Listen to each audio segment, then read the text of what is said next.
Hey. I got a pair like that I wear at work. Hey, how y'all doing? What? Like these? Another pair you just had in your hands. Oh, they're the same color. I'm trying to find some glasses. Is this comments? Hey, how's it going? How's it going? Hey, everybody. Are we on the right channel? So, yeah, we're on the right channel. We're on our channel. Okay. Yes, we are. I feel like I need to blow my nose. Let me have your shirt. I need to wipe my glasses. I need to wipe my glasses. See how you treat me. Hey, y'all. I can't see. Can y'all hear us? Please say no. How y'all doing? How y'all doing? Baby, I got some up my nose. No, baby. You good? I feel like my nose is running. Okay. Shoot. Okay.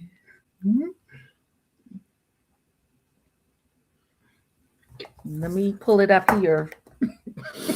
Oh my gosh, baby. What, baby? Is my nose okay? Yes, your nose is okay. Oh, I feel like my nose is running. That might be now. I can't tell you that it's running.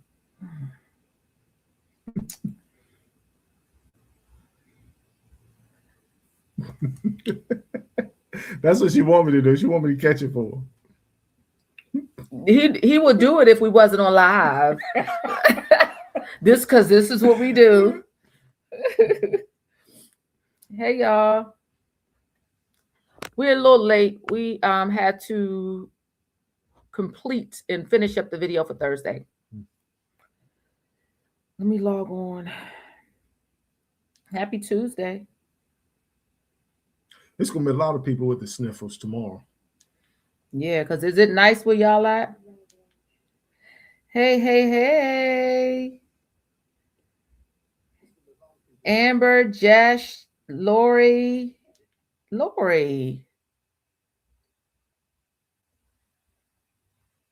Andrea. Diana. Hey. Let me see who else I miss. Daughter of a King, Robin, Fela.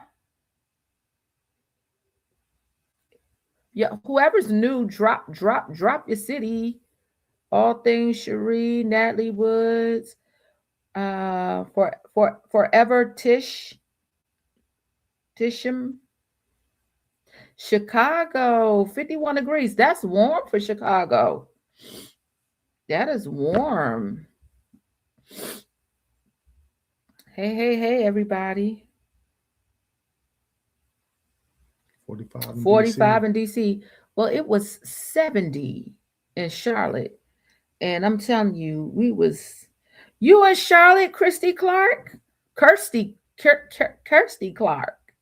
Oh, we got to meet you. We're in Charlotte. Yes. Friday nights, and Terrence we might as well say it now. Terrence will be the speaker for this Friday night. Bringing the inspiration for this. Yes. So I feel exposed. You feel exposed? Yeah, I feel like I need to wipe my nose. Well, go get something to wipe your nose, baby. You want me to go get it? No, I don't want you to go get it, but I don't. No, I'm not. I don't want to wipe my nose on the live. I don't want to. Y'all see what I'm doing with? Yes, it is on Zoom. And you can go to our website, God-Ordained and go to the calendar on our website, the calendar, all of the Zoom information and all of that. So we go, the prayer call starts at 11:50. Hey, Tracy, 11:50 on Friday night into Saturday into midnight. And sometimes they be on there to 6 in the morning praying. but a lot of them be. So, but you don't have to stay the whole time or whatever. Yes, so excited for what God has in store for you too. Woo! Hold on. Yes, yes. 55 raining in North Cali. Okay. You know, after we had those 2 weekends of snow here, now it's all of a sudden 70 degrees. But it's supposed to be somewhere around 50 or 60, somewhere between 50 and 60 for the rest of the week throughout the weekend. So that's what's up. North Carolina just goes and comes. It ain't no rhyme or reason to it. We have snow one day, 70 degrees next. Want to thank everybody for coming out. We appreciate y'all spending your evening with us. We're going to have a little bit of fun. For no fun.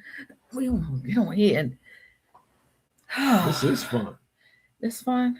This is fun. Yeah, North Carolina is bipolar. I remember I was just over the Christmas holiday. I was complaining. I was like, why is it so warm? I want cold weather. And then it just hit us. Wow. Texas is 95 today. Wow. Woo. Hey, April. Oh, yeah, my mother loves April. North Carolina. That's all she talks about is April. Yes, yes. Sounds like Illinois weather. You know what? Sounds like a lot of states are going, you know, from one extreme to the other in weather. But look, y'all, we're going to go and kick this thing off. She said, hoorah. Or is it a he? She or he? Hey, Olivia. Hoorah. Hey, that's Liv. That's old Liv right there. How you doing? How you doing? So yes, we're Terrence and Jill of God-Ordained Union, and we are here to do one thing and one thing only. And that is to help increase God-Ordained unions. For those of you that says that you are in God's waiting room, I call it the elevation room.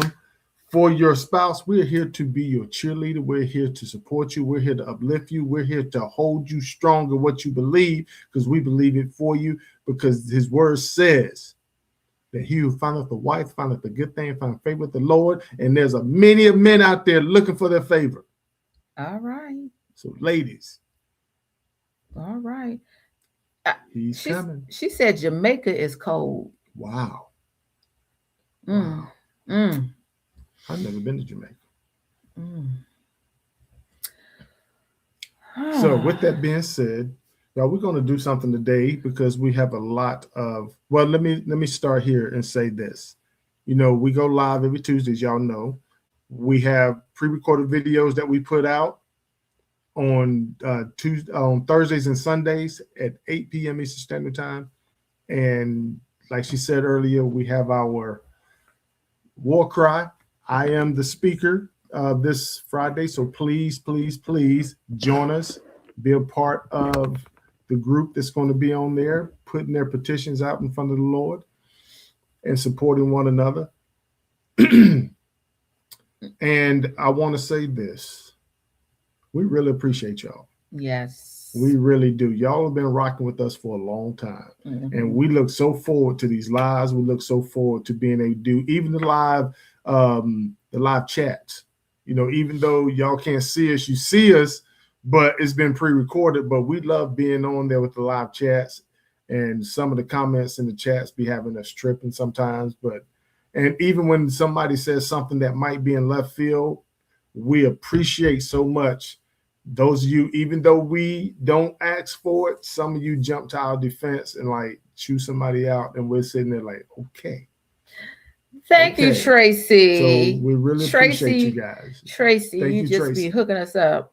You just do. Thank you, Tracy. Thank you, Tracy. We have a lot of new people on. Yes. So we need to share our story.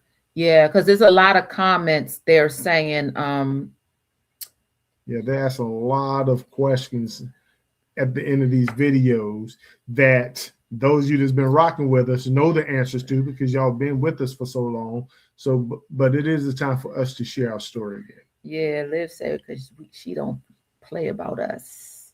For I mean, sure. y'all be coming to, before we could even respond, it'd be like, wait a minute, hold up. So thank y'all. Yes. Yeah, so it is a lot of new people. And there's a lot of comments we're getting that I was like, okay, well, they clearly don't know our story. Right. Because this the comment like I didn't pursue him. I didn't go find him. So we're gonna clear that up tonight. Yeah. Again. Yeah. Again and again. Yeah. We sure are. So Okay. you want to tell the story, and then I'm gonna tell my part. You want to tell your part? Yeah. Okay. So when was it? Back in I like to tell this, I like to start with this part of it because this is going to bring some probably some I would say confirmation, but some clarity for a lot of you. So I was in my single season, and I was waiting well, and I got a phone call from an ex. This was a guy that I thought I was going to marry, and every single year, like clockwork, he would call every single year, like he would call to quote unquote check on me. And so this particular year, it was 2018. This particular year, he called. Now, the year prior, it was either the year prior, I think it was a year prior, 2017. I had laid on my face in front of the Lord and was like, Lord, I'm ready to be married. Like, I really want to be married. I want my person. I want my husband. I hadn't dated anybody since 2012. And, but this particular, so a couple of months later, or maybe a year later, my ex, the one before the one in 2012, the one that really like took me out. So he called, and it was like a Wednesday or Thursday, and he's married, and he's married to his person. Like, I really believe that is his person. As a matter of fact, I remember years prior when he told me the reason why things didn't work out with us was because he was like, he did not believe that I was his wife. Like, he said he really believed that his wife was his person. And I could not understand it until I got my person. And so I was like, okay, he definitely, got the right person. But anyway, I was single and he called.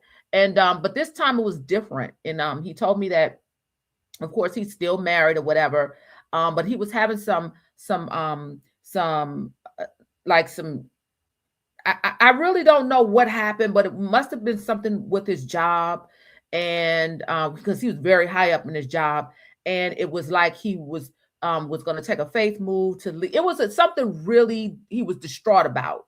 And he was saying he really needed to talk to me. And he said, I miss my friend. And so so that was at like Thursday. And so I said, well, I'm on my way home from work, whatever. And I was talking to him on a phone or whatever, and thinking that was going to be the phone call for the year. And so so he was like, he said, I really need your advice. I really need, he said, I'm really, confused about this thing. And I was like, well, I'm thinking like, you need to go to your wife and talk to her about this. Like, this is a big financial move. Like, you really need to talk to your wife.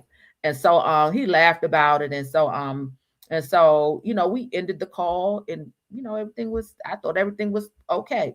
The very next day he called again. And I was like, okay, he really must be like going through something. So we were texting back and forth, and I was, giving him some pointers and some, my thoughts, being a friend. And so that Saturday morning, he called. He didn't call, he texted. He did one of those good morning texts. It was like 6:30 a.m. in the morning. And I was like, oh, nope, absolutely not. Because at this point, I feel like I was emotional. I was committing adultery. I was like, oh no, I am not doing this. And so I never responded. And do you know, to this day, I have not heard from him. So I never responded to the text. And but I remember that morning I said, Lord, send me my person. you know how I felt about him in the past. I am not entertaining that. He's somebody else's husband. I want my person. And so that day I was scrolling through Facebook, and one of my Facebook associates or friends, she reposted an article, and the article said, these are the 3 best dating sites that out there. And so 2 of them I had been familiar with, because one of those sites is where I had met my ex and the one from 2012. So I had met them, and I had vowed that I was never going to go back on a dating site. And so one of the sites I didn't know. It wasn't familiar with me. Like, I was like, "Ooh, what's that site? I've never heard of that site." So I said, "You know what?" I said, "What the heck? You know what? Let me just go ahead and try this. I'm gonna go ahead and put this out." And so I got like I don't know if I got like a 30-day subscription or maybe a 7-day subscription.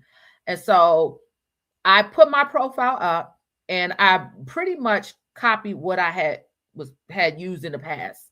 And I put my profile up, I put a couple of pictures up, and I kind of just left it alone, because like when I was on the dating sites, I was very strategic how I would do it. Like, you're gonna come to me, I ain't, I'm not going, so I'm gonna put my profile up.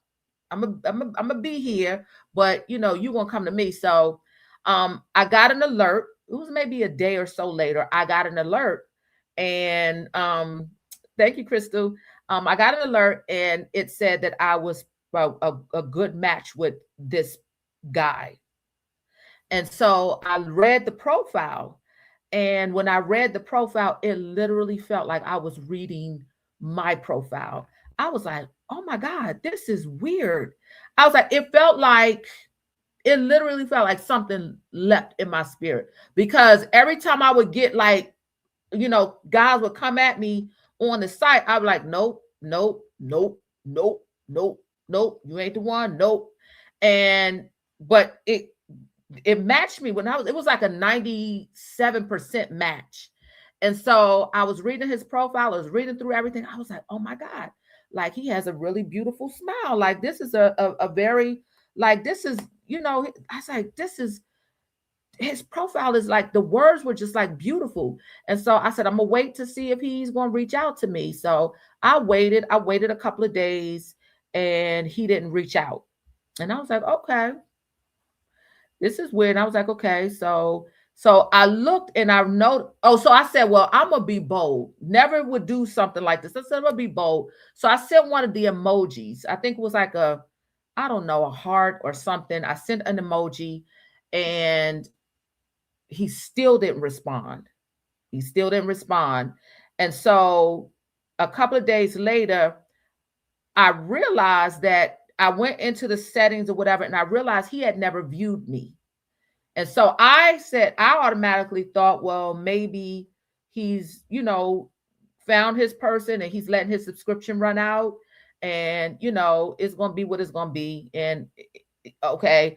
But I just said, okay, it's something about that guy. Like, it was definitely an attraction, but it was a little bit deeper, because it felt like the words was my words. It was weird. Anyway, so I was like, okay, I got time left on my account or whatever. So a couple of days later, I get another match, and this person was like 97% as well. So I looked at the picture, and the picture was, I was like, okay, he's handsome too. And so I'm reading through the words, and I was like, wow, this is weird, because it seemed like this. And I looked, and it was the same guy, Terrence, it was a different profile. And I was like, this is weird. I said, well, maybe he's on this, maybe this is the profile he's active on. And so I said, okay, I'm gonna renew my subscription, because I think it was like 30 days. And then I was like, okay, let me renew it for 90 days. And so I was like, I'm gonna see if he's gonna reach out. And so he never, nothing. It was just dead silence. He had never viewed me, nothing, dead silence. So I was like, this is weird. because Terrence, this is where so I think that was like in the summer, because I think that was like June or July. But by October, I had a dream. And in the dream, it was the guy. And in a dream, I dreamt that he had come to my apartment in Raleigh, and he was in my guest room. And in the guest room was dark.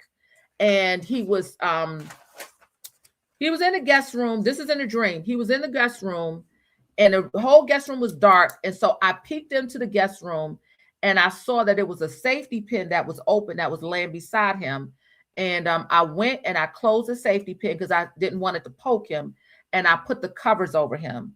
And so when I came out the room, I closed the door. And when I woke up, the Lord had given me what the dream meant. And it meant to cover him in prayer because he was going through a dark situation, whoever this guy was. So I was like, okay, I'm gonna pray for this guy. Whatever this guy's going through, I'm going to pray for him. Don't know him. Maybe I'm not supposed to know him. Maybe it was just to pray for him. So a couple of by Christmas. So that was the summer I came across the profile. I had the dream in October. By Christmas, my account and everything had ran out. But because Terrence, being honest, his profile name was his actual name, Terrence Smith. Everybody else had aliases. I had an alias name, a profile name, and nobody had their names disclosed but him, Terrence Smith. And Terrence was not spelled the regular way. So me being me, I went on Facebook and I searched his name, and his profile was the same picture that was in one of the profiles was the same picture on his Facebook account. And so I was like, oh my God, this is him. Oh my goodness. So I was so scared to look through it. And I was like, okay, let me go through and see. I was doing the most. I was like, okay, let me look through his profile, because maybe he married now. Maybe he found it. And I looked all through his profile. I was reading all of his stuff and looking at all his pictures. And it was no woman, nowhere, nothing. And so my best friend said, you should DM him. And I was like, no, I'm not doing that. She was like, yes, you should DM him. And so it was like maybe a little bit after Christmas, before New Year's, I went in his DM, and I was like, hey, I was like, you don't know me, but I saw your profile on such and such dating site, and it said that we were like a 97% match. And if you are married or seeing someone, please disregard. I said, but if you're not, I would love to have a conversation with you. And I said, just so you know, I don't usually do anything like this. And I put the emoji with the bashful face. And I was like, I don't usually do stuff like this. So about a day or two later, I got an alert, and it was he had responded. I was like, oh my God, this guy responded. And it was a day, my family, it was New Year's Eve, because my sister and my niece were coming into town. And so, and they were actually just pulling up. So he was like, first of all, no, I'm not seeing anybody. I'm single, but, I haven't been on that dating site, for 5 years. I don't know why they're running my profile. And he said, but, the least I can do is give you a conversation. I was like, okay, well, you're going to have to wait, because my family, I got family coming in town. I said, but I would love to, I'll reach back out to you. Yeah, I was that cocky. Yeah, I got family coming in, and actually they're pulling up, but I'll reach back out to you in a couple of days. I can circle back in a couple of days, and perhaps we can, exchange numbers, and we can have a conversation. And so he was like, okay, cool. So a couple of days went by, my family had left. And so that was like a Saturday morning. And like that Wednesday or Thursday, I went back in the DM, and I was like, hey, how you doing? I was like, I'm free now. And anytime you want to, thank you, Misty. I was like, anytime you want to, have a conversation, I'm open, and we can exchange numbers. Crickets. Crickets. Crickets. So that was in January. You want to take it from here? Yeah, I could take it from here. So we're going to back up a little bit. What I was going through around that time was years prior. I was in multi-level marketing, and I was really on social media all day, every day, selling, to the point to where even when family saw me, it's almost like they'd run across the street. Oh, they're going to Terrence. They take off. They don't want me to sell them nothing. So when I got to the point where I was done with that company, I got off social media. And every now and then I'd get on. One reason is because my birthday is on Christmas Day. So usually I would get thousands of people wish me happy birthday. So I'd get on around that time of the year and I'd thank everybody for wishing me. But I wouldn't send a message for one person. I would actually message each person individually.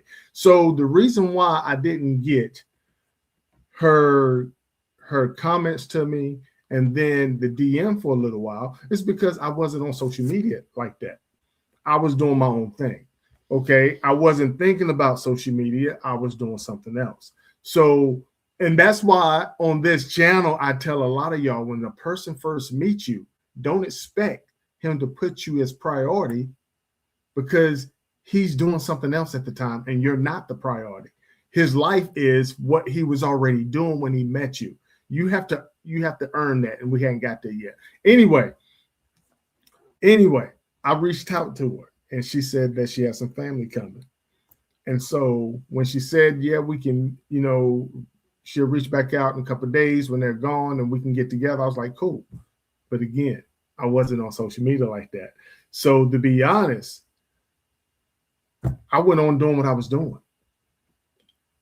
It took all the way until the fourth quarter that year, like somewhere around Thanksgiving, close to Thanksgiving, when I finally get on social media and I'm strolling and I run across a picture and I'm like, oh.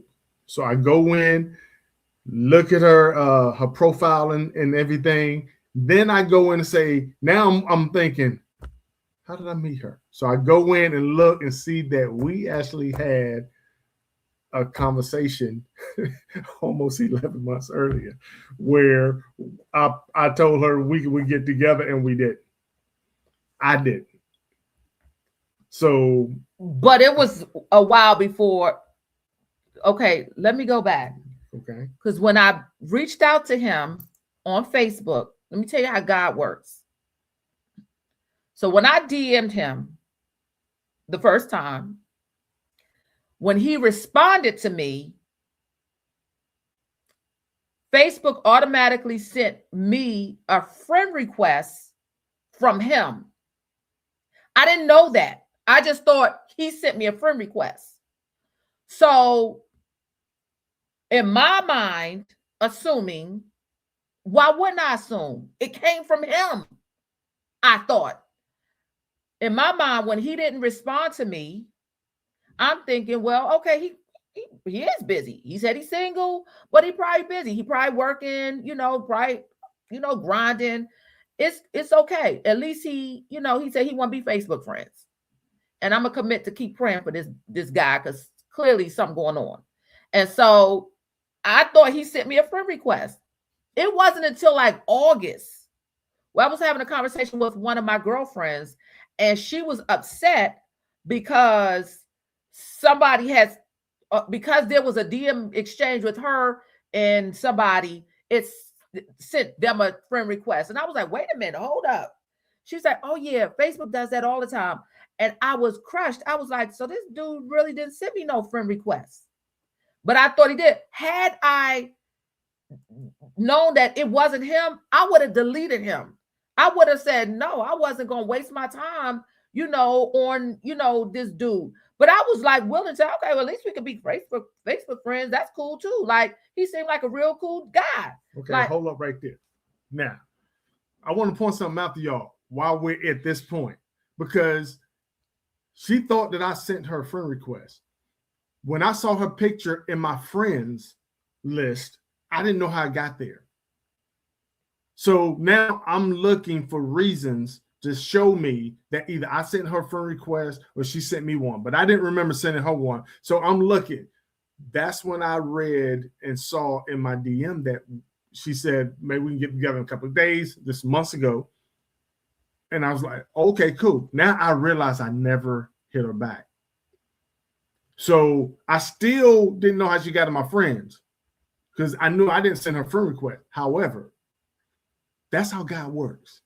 And that's why I wanted to freeze her right there, because some things are going to happen when you are allowing God to orchestrate your path. Things are going to happen that ain't going to make sense. It ain't going to be things that are normal, and it's not going to be things that you're going to be able to explain. But what you have to do is understand that if you're walking by faith, don't blow up. Allow some space for things to work out to where God or the Holy Spirit can explain it to you or show it to you so you understand this ain't you. This is me working on your behalf. I got you. Providence. It's providence. That's when God is behind the scenes working on your behalf, and things are coming together in a way that you can't explain. Behind the scenes, in technology. That you can't explain. And so around that Thanksgiving, it was the week before. It was 2 weeks before. It was Veterans Day. It was the day before. Yeah, it was the 12th. Because we had just come back from Veterans. Yes. Yeah. 2 weeks before, I sent her a text or a DM because I didn't have a phone number. I reached out to her, and she responded. She didn't cuss me out on anything. But prior to him DMing me that October, so he reached out to me November 12th, while that date is significant, is a reason. But he reached out to me November 12th. But in October, one of my social media associates, one of my social media friends, her husband, she said her husband's a pastor. She said her husband had a prophetic word for me. Yeah. And she was like, he wants to know if he can share it. He doesn't know you, but he sees something in the spirit about you. And I was like, sure. So they called me. They live in California. So they called me and that night, and he said, Kelvin, who's now our friends, he said, I don't know you. He said, but I see, I see marriage. He said, your king is coming. Your king is coming. He's about to come. And he said, he's got a lot of money. That's what he said. And he said, get ready because he's coming. And I was like, okay. And in my spirit, I knew it was confirmation that he was talking about this guy, Terrence. Now, again, this guy, Terrence, hadn't, as far as in the natural, it was a done deal. Because even holding on to his Facebook page was, I just ain't have time to delete him. Because technically, after I found out that he didn't even request me as a friend, like, why am I holding on to this dude? I don't know him. He don't know me. He clearly ain't interested to have no conversation. I should have deleted him. But when I got that prophetic word, it was like I had already felt it in my spirit. Like, it's this guy. So when I was at work on November 12th, and I opened up my Facebook, and I saw there was an indication that there was a message. I got a lot of Facebook friends, but I knew it was that guy, Terrence. I knew it. I knew. I don't know if it was the shape of the number 1 in the red circle.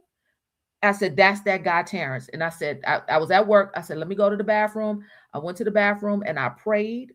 And I came. I said, Lord, I don't know what this is about. I said, but guard my heart. I said, and it's going to be whatever you say it's going to be. I opened up that DM And sure enough, it was him. And he sent me a red, not a red, he sent me a picture of a white rose. And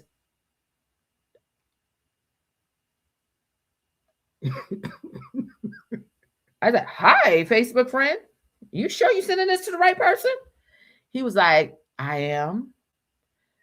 And we talked by text for the rest of the day until I got off for work. And I was like, thank you for, I said, it was a great conversation, because we was having a great text conversation going back and forth. I found out through that text that he was originally born in New York. And I was like, so am I.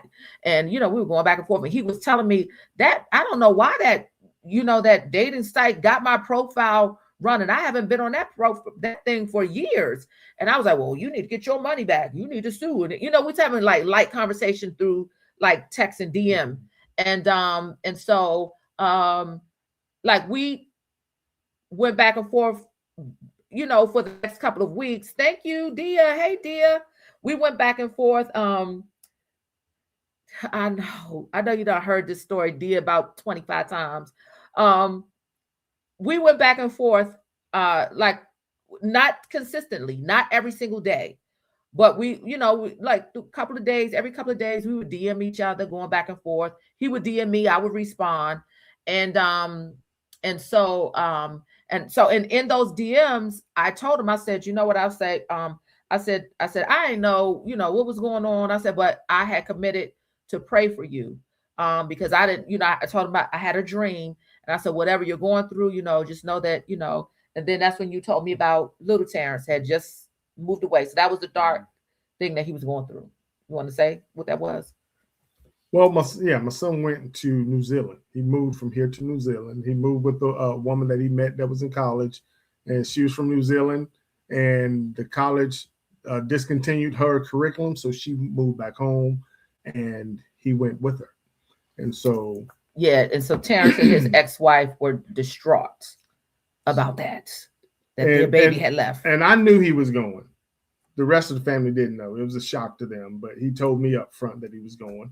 But of course, he's in another country on the opposite side of the world. So of course, it was very uncomfortable, because I just felt like he was over there by himself without anybody to, protect him and being there for him. But it all worked out. But anyway, this is one of the things I want to share with you about what we shared so far.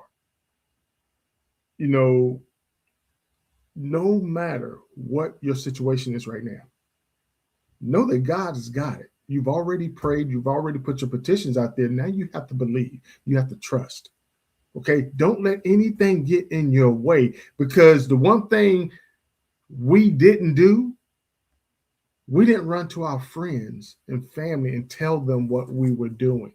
Yeah, at that point I had stopped. Nobody knew that we were even talking to, that we'd even met, that we was even talking to each other, what was going on. Nobody knew. It was between her, me, and the Lord.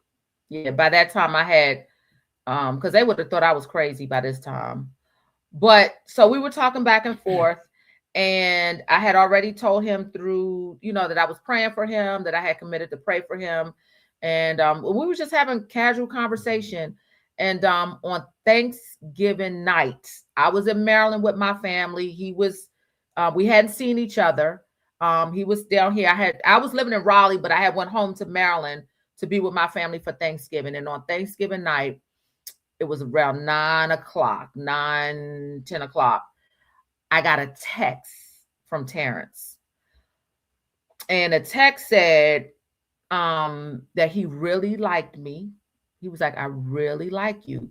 He said, and I want to see where this can go. He said, but I have to tell you, I want to take it slow. And I responded, one sentence: slow is perfect. And so, and I was just like, my family even said, we didn't know who he was. My whole, everything just lit up. And so the next day, that Friday after Thanksgiving, that next day, is Wanda on here? because that next day, that whole weekend was crazy. It was me and Wanda had an experience that whole weekend because I was in Maryland. But anyway, the next day we exchanged telephone numbers. We exchanged phone numbers, and so I was in Maryland and we talked. And I remember I was in my niece's bedroom, and I was like, it was like I was 12. We were on that phone. Terrence and I were on that phone like for hours talking about everything. And so that Saturday we didn't talk to each other. And so I don't know if we talked to each other on that Saturday, but anyway, that Sunday I was driving back home to Raleigh, and I remember I got a text from him. He was like, I'm just, checking on you to make sure you're having a safe ride home.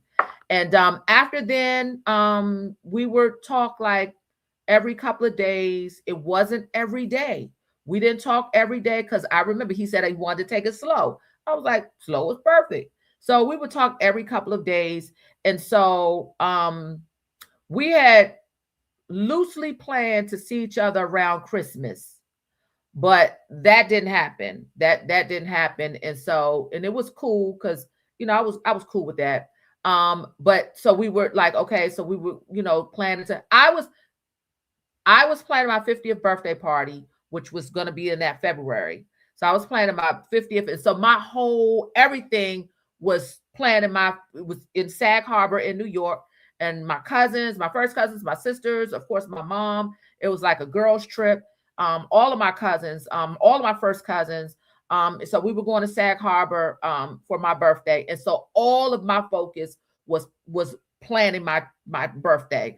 And so we would talk, and he would catch me when he could, and we would talk back and forth, and and I was like, well, we can see each other, whenever. And so it was like winter came, and then my birthday came, and then I traveled, and then the next thing you know, as soon as we came back from New York, the very next week, COVID hit, the pandemic hit.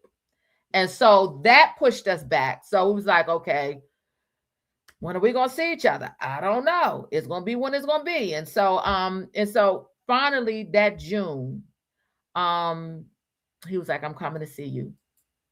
And so came to see me one Friday night, and I opened the door, and what I do?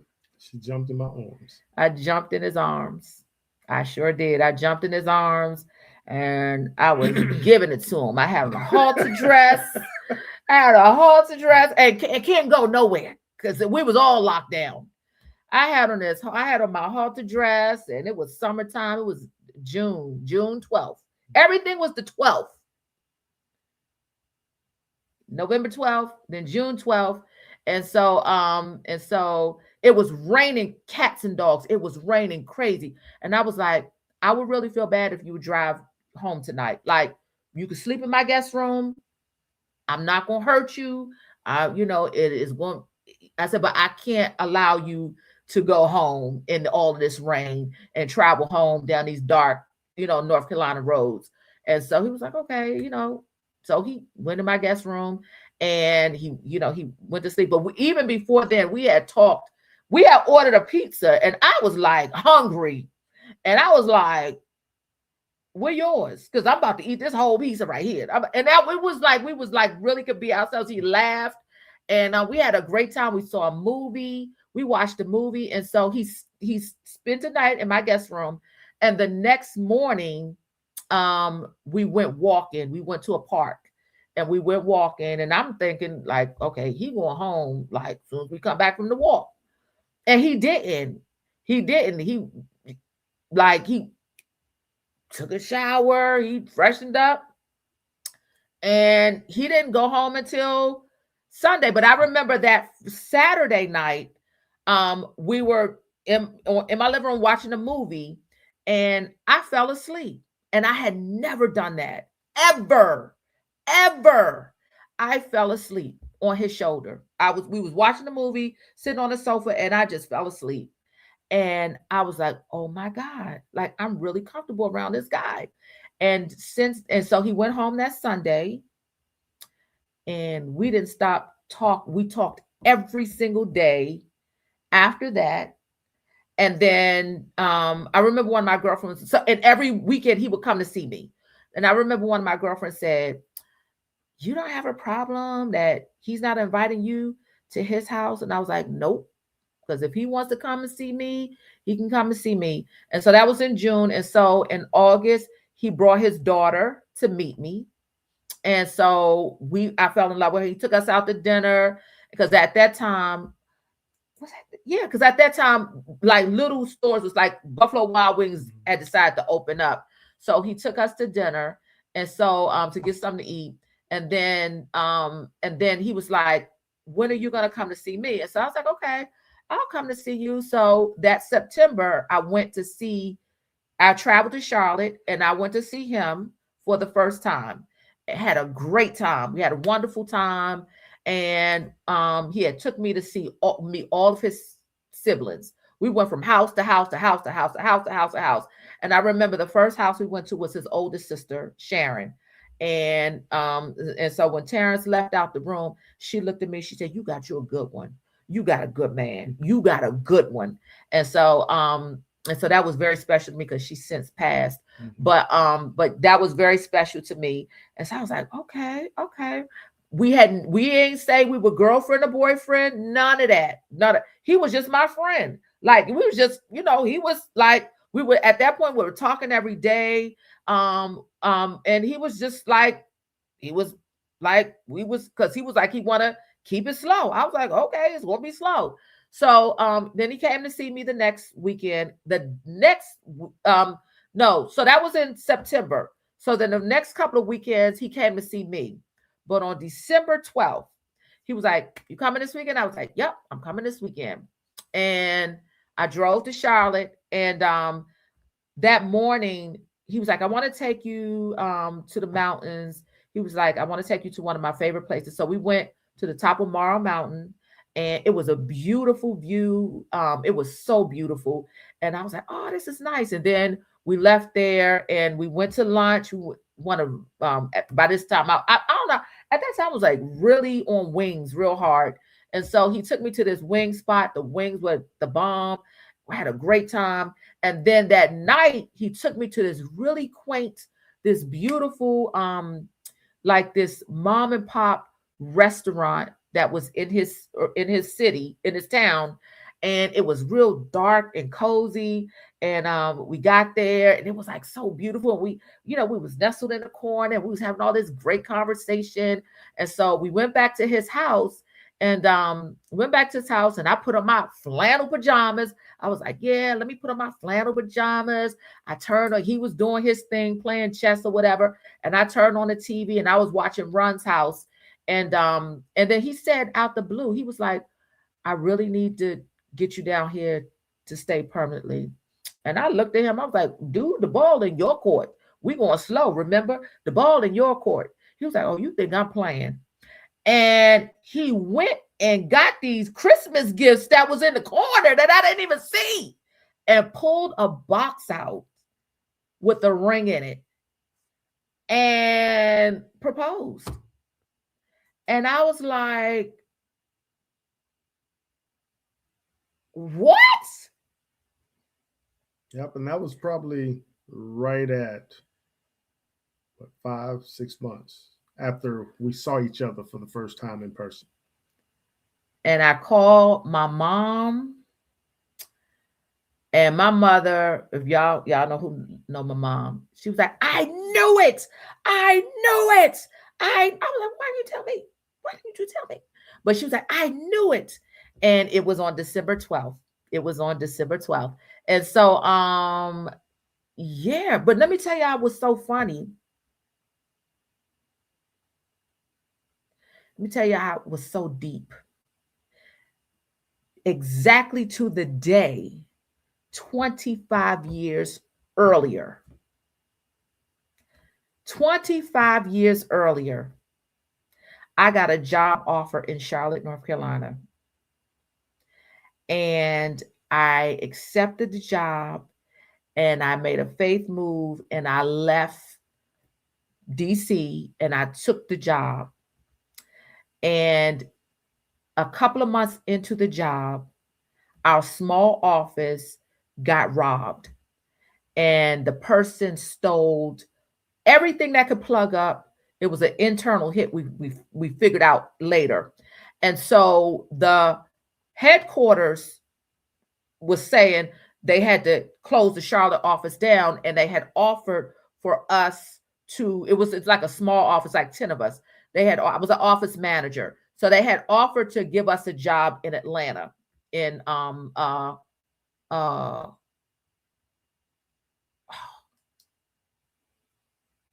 in Marietta, Georgia. So they offered to give us a job there. And I was like, I can't move to Georgia. I was like, it's already pushing it. I'm 7 hours away from my family. And I had to make the toughest decision. And when I say in Charlotte, I knew that I was supposed to be in Charlotte, North Carolina. And I had to make the toughest decision. And I had to move back home to Maryland. And I cried the whole time. And I left Charlotte, North Carolina in 1995. 1995, I left Charlotte, North Carolina, and my parents came and got me, and they packed up everything, and they moved me back, and it was on December 12th. 25 years later, God brought me back. And here's the thing. We used to just fill the car up and pick a road and drive.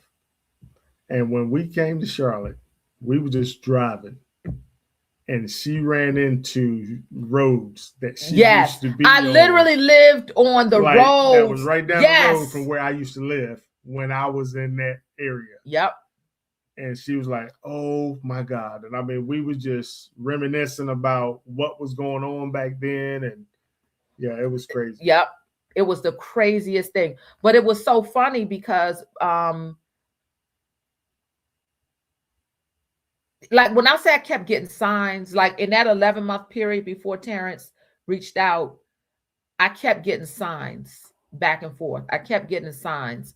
And I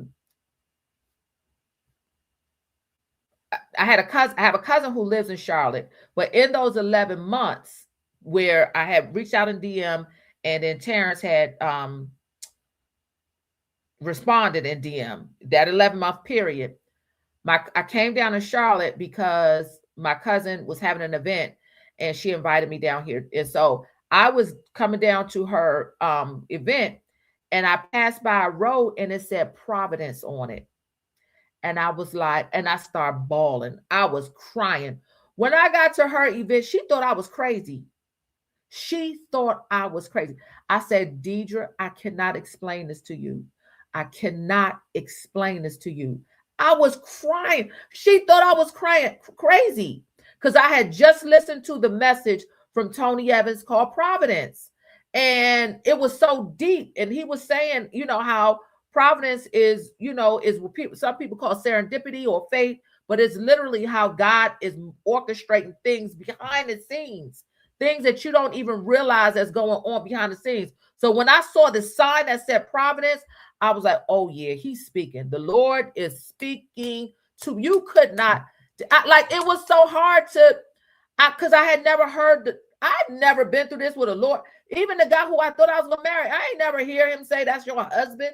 I had never experienced this before. Look, until this day, we still drive down Providence. Yeah, we do. We go to dinner there all the time. Yeah, we still It's weird. It's a weird feeling. It's weird. It's even when the weather was nice today, I was like, this reminds me of when we were like really, you know, it's a weird feeling. So we got engaged, and then so we got engaged December 12th. And then the next day I told my best friend, and her response was ugly. It was not, it wasn't, she was like, what, you got engaged? And her whole demeanor went sour. That's a whole nother story. But a couple of weeks after that, I had put because it was a group, it's a Facebook group, and some of y'all might follow it, is where, you know, when there's newly engaged people, they will put their, you know, picture up, and people will say, congratulations, or whatever. So I was following that group. So I put it up. I put our picture up in the group, and it's the same profile picture of our Facebook, and we got so many. Congratulations, Christina. So we got so many comments. And so it was so many comments that the administrator of the group cut the comments off. But the comments were like, when is my person coming? I'm happy for y'all, but I've been waiting, because I told them, I was like, listen, I'm 50, I just got engaged at 50 years old. And so we was like, you know what? One day was like, you know what? We don't know nothing about YouTube. Let's start a YouTube channel where we could, tell our story, because it was a lot of people like commenting, and thousands. It was thousands. And so, and that's how this channel started. We had just gotten engaged. We were like 30 days in our engagement. And and then we got engaged, and because the pandemic was going on, so we got engaged 2020, and we didn't get married until April of 2022. So we were 16 months we were engaged. June of 2021, so we started the channel in January 2021. June of 2021, I thought of this brilliant idea where I wasn't going to renew my lease in Raleigh, and I was just going to come down here because we were buying a house. So I was going to we just going to get an apartment and together, and we were just going to, that was my brilliant Jezebel idea. And then all hell broke loose. Y'all know that video. So that was the story. That is the story. And we got married April 2022, and it was an absolute beautiful day. And all week they had talking about rain. It was going to rain. And I had so many people. All of my family was flying in, and I was distraught. And I was like, oh my God. I'm like, Lord, like, please. Everybody was praying. Like, so we had a plan B to have the wedding inside. And so on the wedding day was a perfect 80-degree weather and not a cloud in the sky. And one of my Facebook friends, one of my social media friends, my Instagram friends, who I met on Instagram, she was on the Big Bake on the Food Network. She's a baker. Oh, yeah. She's a baker. Like, she makes all these beautiful cakes and all of that. And so she and I became friends. And so she was like, I'm going to make your wedding cake. And I was like, she said, it's my gift to you. I was like, and on that Friday night, y'all, when I tell you, it was the most beautiful feeling when all through Facebook, my family was like, just landed in Charlotte, Jill and Terrence's wedding, because we told nobody the wedding date. We didn't tell, we didn't announce it publicly. So just on my Facebook family knew it, but people were just like, we just landed in Charlotte. And it was like the most beautiful, like, just all these people are coming to celebrate us. Nisi, the cake baker,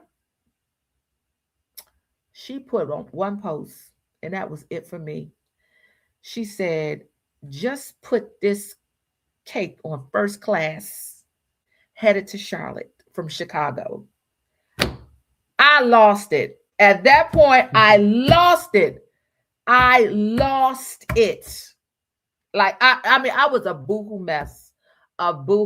It was the most beautiful experience ever. And we had no hiccups at the wedding, nothing. The only hiccup we had is that we couldn't find my wedding bouquet the morning of the wedding. And one of the workers of the hotel found it on the loading dock in the back. It was sitting there. And so it was a beautiful wedding. Absolutely gorgeous. Yeah. They treated me like a queen. My sisters and my sisters-in-law, they would let me do nothing. It was just beautiful. We were the first event that year at the venue that we stayed at. Yeah. And they were so afraid that every time we called to ask about how things were going, they thought we was going to cancel. They offered us so much free stuff. They gave us everything. By the time the the wedding start date came up, we had so much free stuff that came. They were like, we thought y'all were going to cancel. And we had this big poster of us in the lobby. And you think we were rock stars. They were like, that is y'all. That is y'all. People it was beautiful. Yeah, it was crazy. People were seeing us in the lobby and that's them. That's them. It was beautiful. Crazy. It was a beautiful wedding. Yeah, but we had an amazing time. And so I could have, if we could have let the Satan in our ears, we could have just messed up everything. Like it could have just one emotional, forget him, or, and I'm gonna tell you, that's how God's grace is awesome. Because I did say that because when I found out he didn't request me as a Facebook friend, it was literally, I didn't have time to delete him. And something was saying, just forget it. It ain't even that important. Like, you got other friends on Facebook. It ain't even that important. Like literally it was like a dead situation. It was a dead situation. And the thing is, but God can raise the dead. The thing is, you got to just know that when the word says it never returns void or empty, it's not lying. God's word never returns void, but accomplish everything that it was sent out to do. You got to have faith, and you got to stand on that faith. Yes. If he ordains it and you want it, he is surely going to bring it to pass. Yeah. And that's why even to this day, when you hear people say, if it was me, I'd do this. If that ever happened to me, I'm going to do this. Whatever. If I would have been caught up in, well, he ain't inviting me to his house, like was trying to go in my ear. Nope, I ain't worried about that. Because look, on the second time I went to his house, now he had already been to my house umpteen times. The second time I went to his house in Charlotte, he proposed. Totally off guard. Totally off guard. So he never said, you my girlfriend. He never put no titles on it. So if I was hung up on that, I need you to define told me that us. After I proposed, she said, you didn't even let me be a girlfriend. I ain't even let me be a girlfriend. Like, but if I would have been hung up on that, well, what are we? I'm intentional about dating and I want this and I court. If I would have put those things, like it was like, when I say it was peace, it was no expectations. It was no, I remember one time, it was the time I had came, it was the first time. The first time I had came down to his house and I was on my way back home. I was like 20 minutes into my drive back home.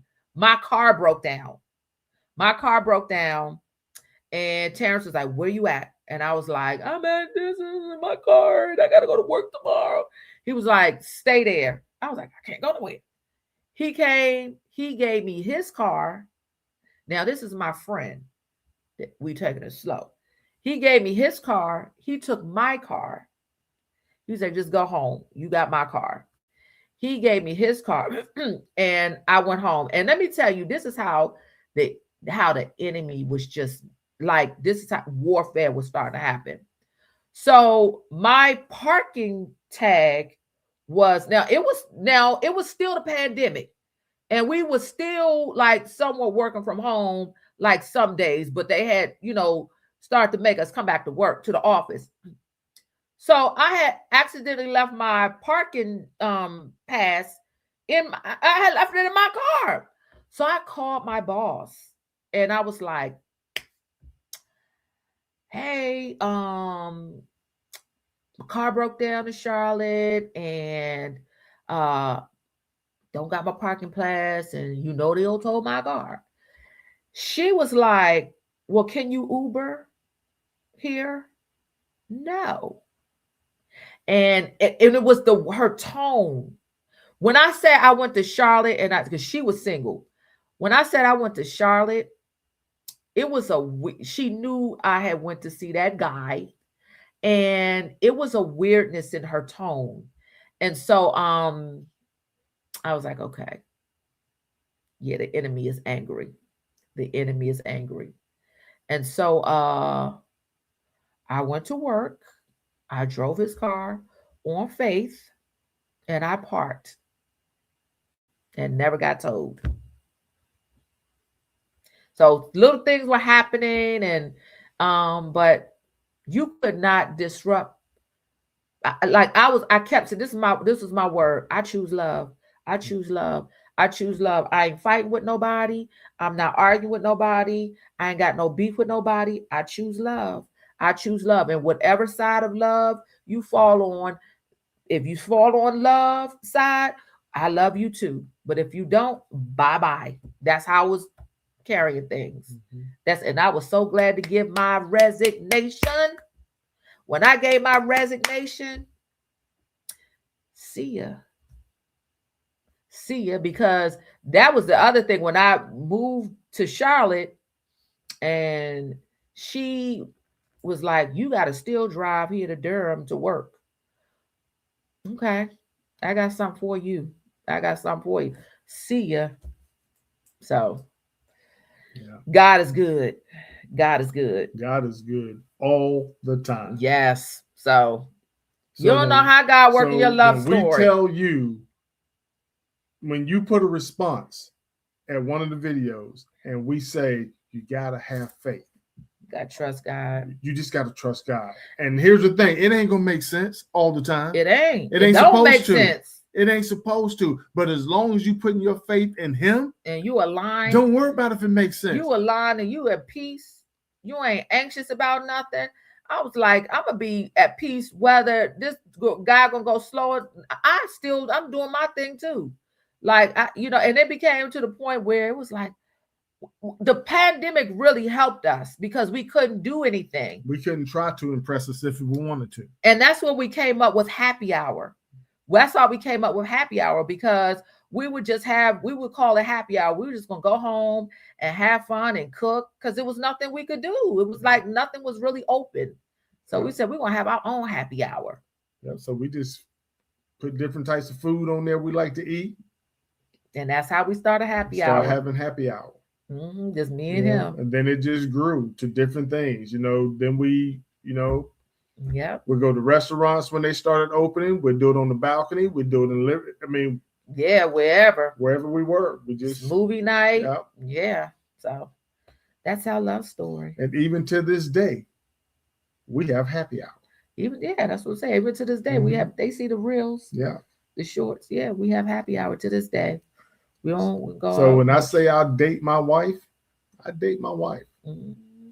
Love date my wife. Mm-hmm. So yeah, you don't know how God is working things. You just don't know. Just have peace with it. Just go with the flow. Just, it's going to be what it's going to be, or it's not going to be what it's not going to be. No I wasn't pressuring him. I had no expectations. None of that. None of it. As a matter of fact, it went real quick. When it say suddenly, it was like, what the heck? I was not expecting this. You said slow. It was suddenly. It was slow. 6 months. But here's the thing. Men will know. Men will know sooner than later if you're the one. Yeah. And when they do, things change. Suddenly. Wow. Because we go from, Drop questions. It seemed like, yep, she's it. Wow. Any questions? Just drop them. We'll be on for a few minutes. Somebody asked way back, said, off topic, but how's your son doing? Well, my son has been back in the States now for almost a year. Yeah, at least a year. Maybe 8 months. Maybe the beginning of the, I don't know. Yeah, about a year. And he's met a young woman. And again, it's long distance. And he don't mind driving. So he goes to see her. He goes to Maryland to see her. He drives to Maryland to see her. Whatever weekend he gets it, He drops everything. He drops everything. He goes up and he drives back. And Monday he goes back to work. Yeah. Somebody put on a comment, and we've heard a couple of these comments. They said, first of all, they said that because I went on a dating site that I was pursuing Terrence. And they said because I went in his DM, I was pursuing Terrence. No, the word says he who findeth a wife findeth a good thing. That means he found me to be his wife. It was my decision. It was his decision. He made a decision that he wanted me to be his wife. It wasn't that it wasn't. So I take it as God positioned me. But we were also talking about it. It's like, so what happens if somebody introduce you? Like, who found who? If you're going on that type of find, like if somebody set y'all up, who finds who? That's why you have to get out of the schematics about who did what first. And yeah, how is it the pursuit? Yeah. He really did pursue me. He did pursue me. I didn't pursue him. I was like, who is he? But it wasn't like I was pursuing him for marriage.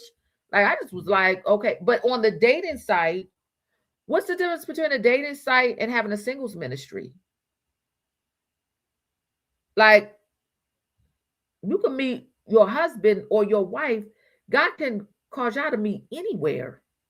Anywhere. Yeah. That's why you have to be obedient and allow God to position you. Lisa, I'm not. She was in my wedding, but I'm not. That was one of the toughest decisions I had to make out of everybody. Everybody that came to my wedding, still everybody, all of us still like this, except for that one person. It was the hardest thing.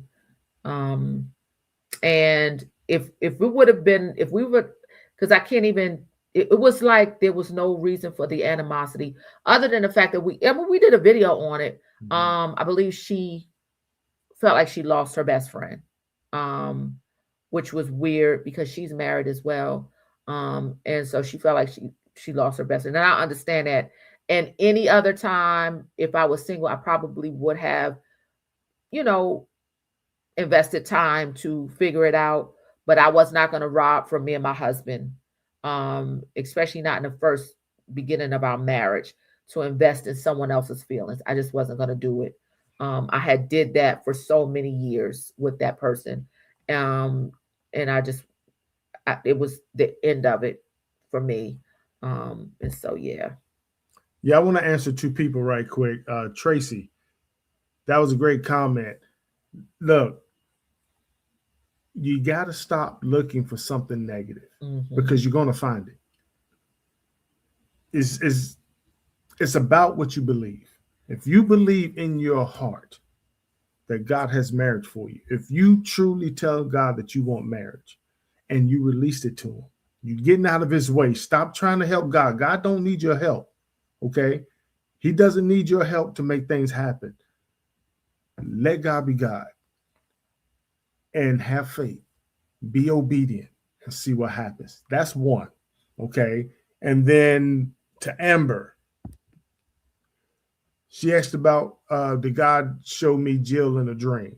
No. But the Holy Spirit showed me that she was my wife. Okay?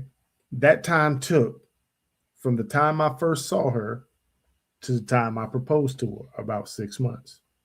And that's what we always say. When the person sees you, when it's one thing if y'all talking on the phone, especially like if you long distance talking, like on a dating site or whatever. Men are physical. We are physical creatures. So when we see you and you feel their energy, yeah, then we start to know how things are lining up in our hearts because we're physical. We were built that way. Okay. Although we spoke on the phone. Now, granted, pictures. I will say this. We spoke on the phone, we text, we did all of that stuff for about a year or so. Saw pictures, all of that. You know what I mean? Saw videos. That gave us time to converse and learn things about each other But when we saw each other, that took things to a whole nother level for me. And the Holy Spirit was directing my steps and saying, yeah, that's the one. That's the one. But he had an attraction. Yeah. All through there was an attraction. And I think that's the thing that there was an attraction from the time I saw her picture in my friends list. You're down. Yeah, Facebook, yeah. But as we said in video that we did probably over a year ago, the attraction gets you in the door. It's the connection that's going to keep you. Yeah. Okay. So don't get it twisted. Yeah. There's definitely an attraction because men, again, are physical creatures. But there's a whole nother connection when you allow the Holy Spirit to be a part of what's going on. Which leads to covenant. Yes. Which leads to covenant. Yep. Mm-hmm. Mm-hmm.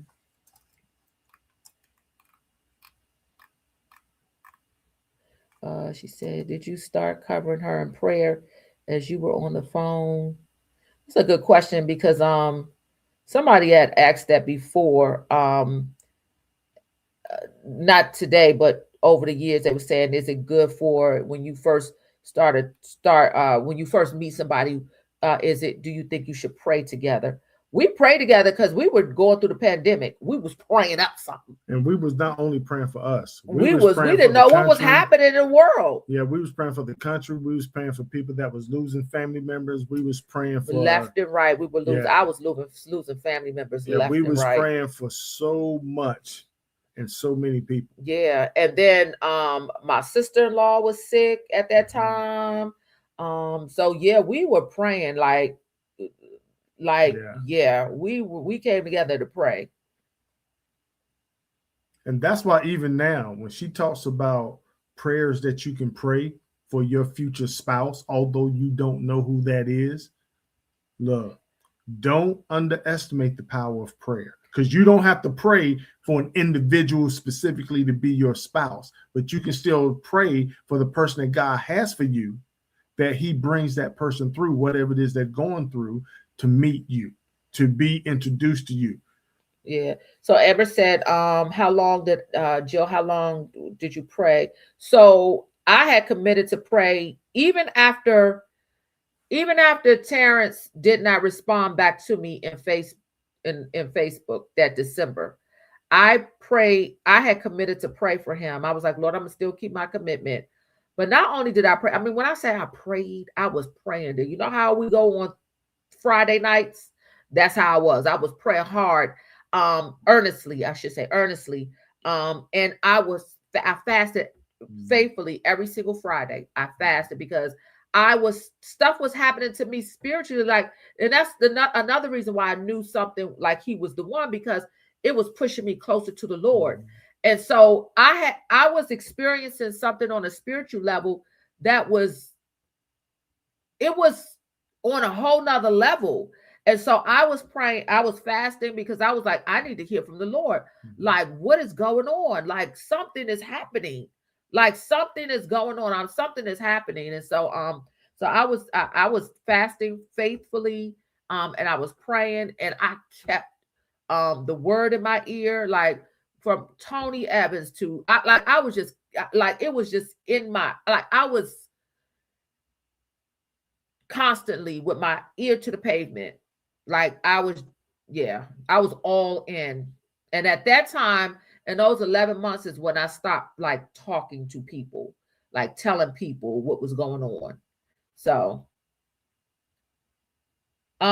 she said, can you talk about how to spot a counterfeit? Yes, it disrupts your nervous system. Yes. It disrupts your nervous system. Tracy, she said, if online dating is not working, maybe I should just get off. Let me share something before you get off. Oh yeah, Tracy, that's a whole conversation. Yeah, let me share something with you before you get off. You can use that as research for what you're trying to do and how you're responding, which means you can look at the people that are trying to speak to you. Look at the people that it shows that you're a match to.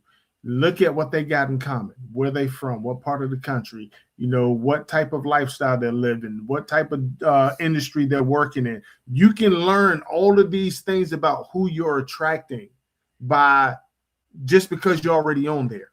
So rather than just get off to be just getting off, see what you can learn, good or bad, about these people that are attracted to you by what you've said about yourself and what you posted about yourself, and see what they have in common, so you know what type of people you're attracting. Yes. And Tracy, also look at the people who you are. Yeah, did you just say that? Who you're attracting, and then how you're responding.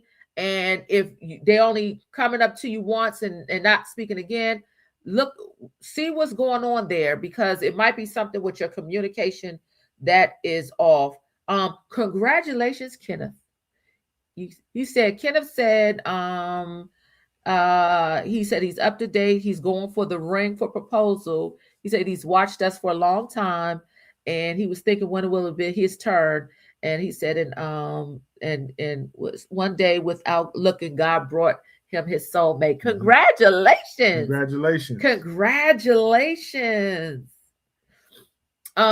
Yes, we did do premarital counseling.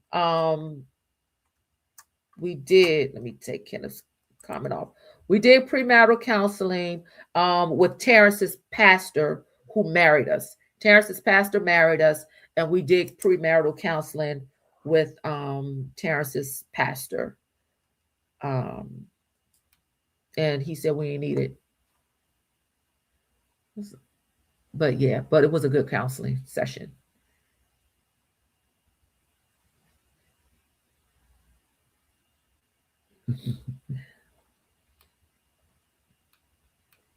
And that was the thing. I was like, I felt like we needed it even more, because his pastor was saying basically we were older and we knew what we wanted, and we had, already had built a life separately, so we would know how to, he was like, y'all are mature. And I was like, yeah, but that's the hard part. Like, we really gotta, Terrence had a house, I had my my apartment, and we trying to mesh things together and do things. Yeah. So yeah. They have been God, we're best friends. Unfortunately, this happened. Yeah. Yeah. There was a question up here too. Sean.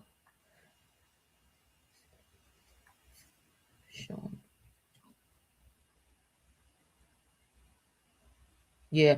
Back to the counterfeit. Yeah, you'll know a counterfeit.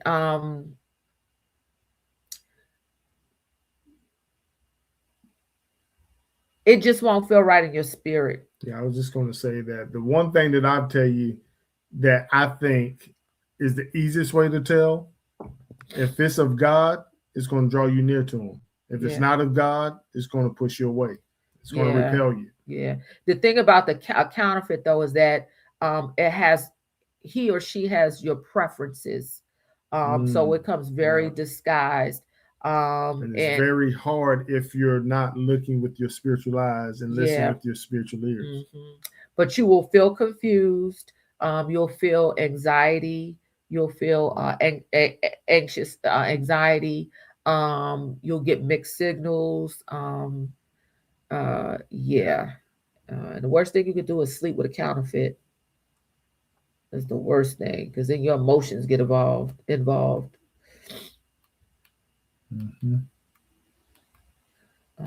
Yeah. How do you evaluate a man with intention if he is in his building phase of life? He told you that? He told you he's in his building phase? Because men will use any kind of excuse if he's not interested. But he knows when he wants you, and you'll know it. One of the easiest ways to know that he's going to make time for you. If y'all met face to face already, and he's not making time for you, he's not making you and not even so much a priority, because you got to live. But if he's not including you in his. Yeah, depending on the amount of time that y'all have known each other. Yeah. But if y'all been together for a minute and he's had a chance to know you, you've had a chance to know him, and he's not putting you in his schedule, then you need to have a talk with the Lord. Yep, his actions will definitely show it. And I'm gonna tell you, I could tell you again and again and again and again. You'll know.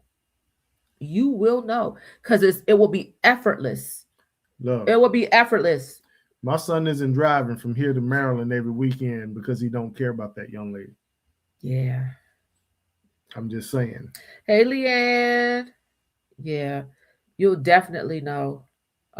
She said, what if y'all haven't met or talked? I don't understand it. If you haven't met or talked, I don't know. I was gonna say, I don't know. I don't know what that question is. How did y'all mesh your lives together, seeing that you both were already established? We both made a decision that we were going to get rid of our homes and we were going to build a new. Because the plan was that we were going to buy a house as soon because we had deferred a honeymoon. We decided that we were going to buy the house instead of going on a honeymoon. And 3 months after we got married, I lost my job. We also combined and started new companies together where we also got rid of some stuff too. I changed my work schedule. She did some stuff with her schedule. It's a give and take. You both have to commit to doing that, or why would you get married? She said, well, God has shown her him and he hasn't pursued her yet. When we have a video on that, if God shows you, he might be developing patience in you. He might, it's going to always draw. If God shows you anything, it's drawing you to the Lord. You got to get closer to God. You got to start spending more time with him. You got to fast. You got to start listening to God. Yeah. Don't worry about what the other person is doing. You need to focus on your relationship with God. Mm-hmm. God is wanting you to get close to him, which is why he did what he's did with you so far. Yeah. The other person, he's doing something with that person, and you just going to have to trust God. Yeah. Yeah. And it was and I knew I was going to come back to Charlotte just because I knew that the Lord had started it. So it was not a question that I was going to come to Charlotte because I knew the Lord had brought me back to Charlotte from 25 years prior. So we had decided to build everything new, just the two of us. Yeah. Oh, and to that other lady we were just talking to, and don't ask the other guy if God said anything to him if you ever run into him. Because that just shows God that you don't trust him. And you're trying to put the cart ahead of the horse. Manipulate the process. One of the main reasons why you need to seek the Lord is because you need to know if he's really telling you if that's the guy. She said, did either one of you have a list where you laid out what you wanted in a spouse, or was it just a request in your prayer? We had non-negotiables, but it wasn't a list. Yeah. And we got a video on that. We just did one of that a couple of weeks ago. Yeah. The biggest thing I think to take out of that question is one of the things we both did individually without knowing the other person did it, is that we released it to God in a prayer and said, Lord, whatever you have for us, even if it's nobody, that is just going to be us and you, me and you, I'm okay with it if that's what your decision is for me moving forward. And we released it to God, and we got out of his way, and he did what he did. Yeah. I connected with a guy on a dating app in September, and he still hasn't asked me to be his girlfriend. We have seen each other a few times and text me every day. He is 45. I'm 38. Should I be concerned? No. Why are you concerned? What are you concerned for? Don't put him on a time frame. And the title don't matter. I didn't have her as a girlfriend, but I proposed to her. Tracy said yes because this is the second guy that asks why I don't call first.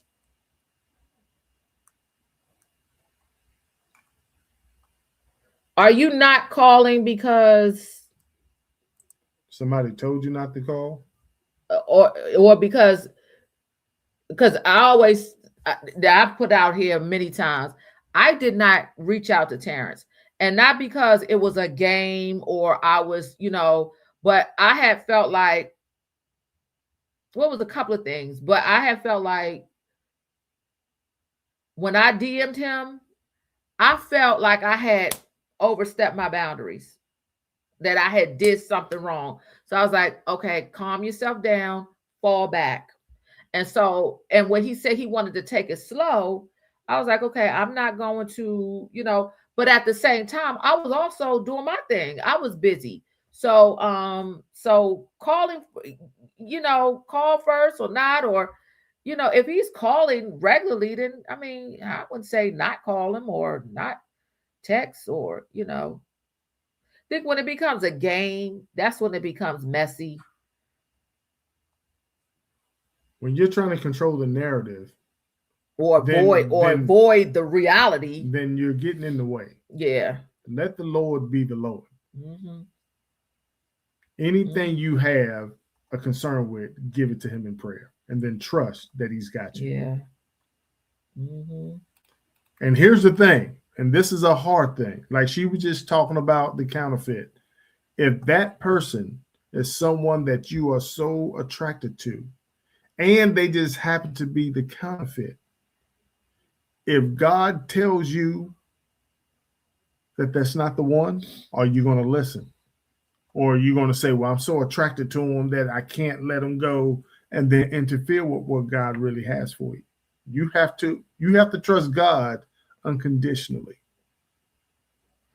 Angela Roberts, email us. We would love to have a conversation with you and your hubby. Yeah, it really is a personal work, this whole thing. And even after we're married, we've said this a lot. Well, I know I've said it. Marriage is the best personal development program ever. It really, even through the dating process, through the whole getting to know, all, it really is a personal work. What is really doing is pushing you closer to the Lord, and he's really showing you who you are, and yeah, and also showing you, even through your flaws and even through your shortcomings, how unconditional love is. It's a beautiful thing. Yeah. It is a beautiful thing. But it is a personal work. I've grown a lot. I've grown. I mean, it's funny. Like he really, Terrence really is, like, I look at him and see me. Like I see myself. So yes, he will God will make time for you. If he's seeing you, y'all were in each other's company.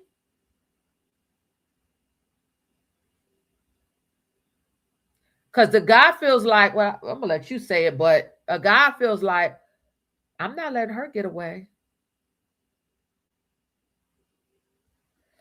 That's why I tell women when we speak on here and when we do videos that, look, what you don't want is to be in a guy's rotation.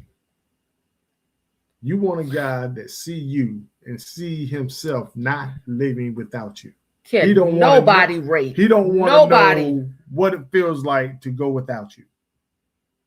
You are the one, the only one for him. And he will level up. So when somebody said, she said he's still building. Mm-mm. A good man said, we will build together. We'll build together.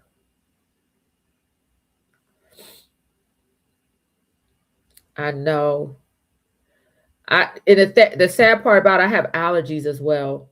I have year-round allergies. So sometimes I don't know if it's the sniffles, the flu, allergies. I just don't know.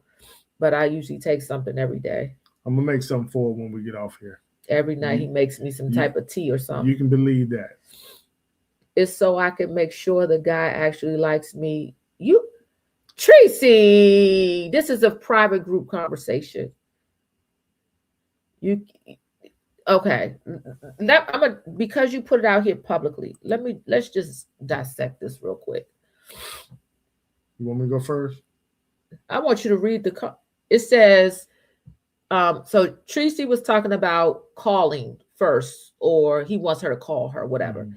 And she says she's doing it. So she says, so I can make sure that the guy actually likes me before I invest my time. I have no problem communicating back when it's consistent. They call irregularly. First of all, you can't gauge commitment, or if he likes you, nothing on consistency. We've talked about that. Second of all, love is a faith move. Third of all, you want to make sure the guy likes you. How would you know? I mean, how do you know? What would make you know if he likes you or not?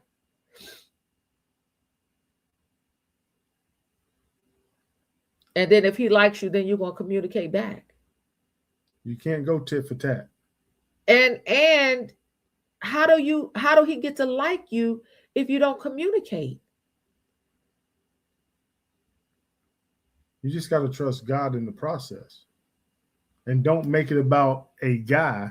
Make it about your journey with God and trusting him in the process. That's who your expectation is in the Lord, is not in the person.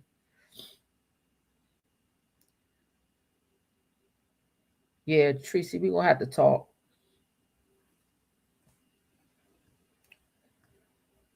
Oh, y'all.